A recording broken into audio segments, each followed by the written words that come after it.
Hello everyone, আসসালামু আলাইকুম। কেমন আছেন সবাই? আশা করি সবাই ভালো আছেন। আজকে আপনাদের সাথে শেয়ার করব মজার একটা রেসিপি। তো অলরেডি দেখে বলছেন আজকে বানাবো আমসত্ত্বা আম দিয়ে। তো এখানে আমি 10 কেজি আম নিয়েছি।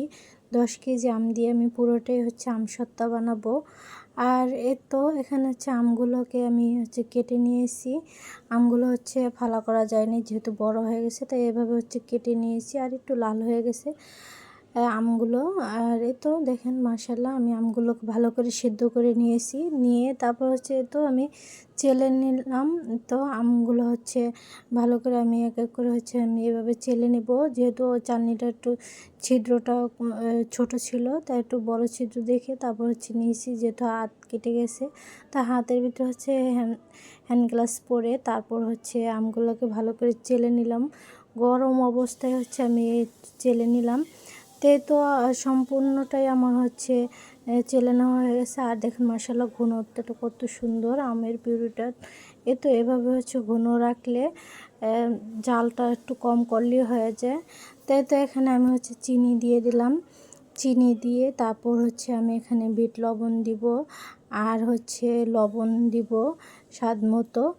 আর চিনি লবণ দিয়ে আর আমি ভালো করে একটু নেড়ে নিব। যতক্ষণ না পর্যন্ত চিনির পানিটা না শুকাবে ততক্ষণ আমি নাড়তে থাকবো।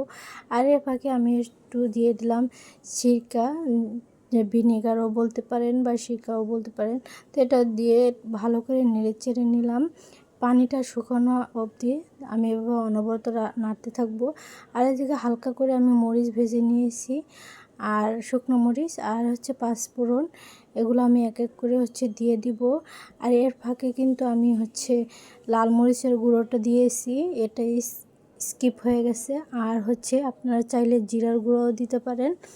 জিরার গুঁড়োটা, ভাজা জিরার গুঁড়োটা সামান্য অল্প দিলে হয়, কারণ ঘ্রাণটা বেশি দিলে আমসত্ত্বার ঘ্রাণটা নষ্ট হয়ে যাবে, তা ভালো লাগবে না খেতে। তাই আমি অল্প করে দিয়েছি। আপনারাও চাইলে দিতে পারেন, না চাইলে স্কিপ করতে পারেন। সবগুলো আমসত্ত্বা আমি সবগুলো ডালার ভিতরে তেল ব্রাশ করে তারপর আমি দিয়ে দিচ্ছি। আর দেখেন মাশাআল্লাহ, শুকানোর পরে কালারটা কত সুন্দর এসেছে। আর আমার কিন্তু শুকাতে শুকাতে কিন্তু একটা আমসত্ত্বা কিন্তু খেয়েও ফেলছে। আর আমি সবগুলো আমসত্ত্বা আমি এভাবে কেটে নিব।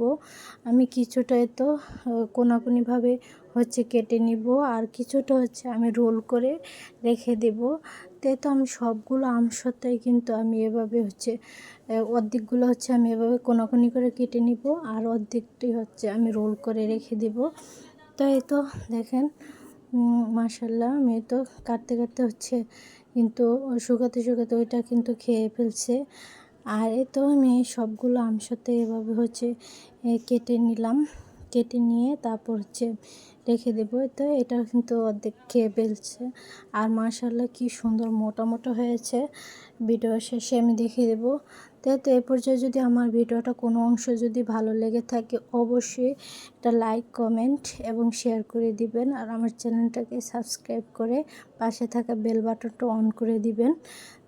দেখেন মাশাআল্লাহ, আমি অর্ধেকগুলো এভাবে রোল করে রেখে দিছি। আর আমি অর্ধেকটি এভাবে আমি কোনাকুনিভাবে কেটে নিয়েছি। আর দেখেন মাশাআল্লাহ, কত মোটা মোটা হয়েছে। আরেকটা ডালা হলে ভালো হতো। আমার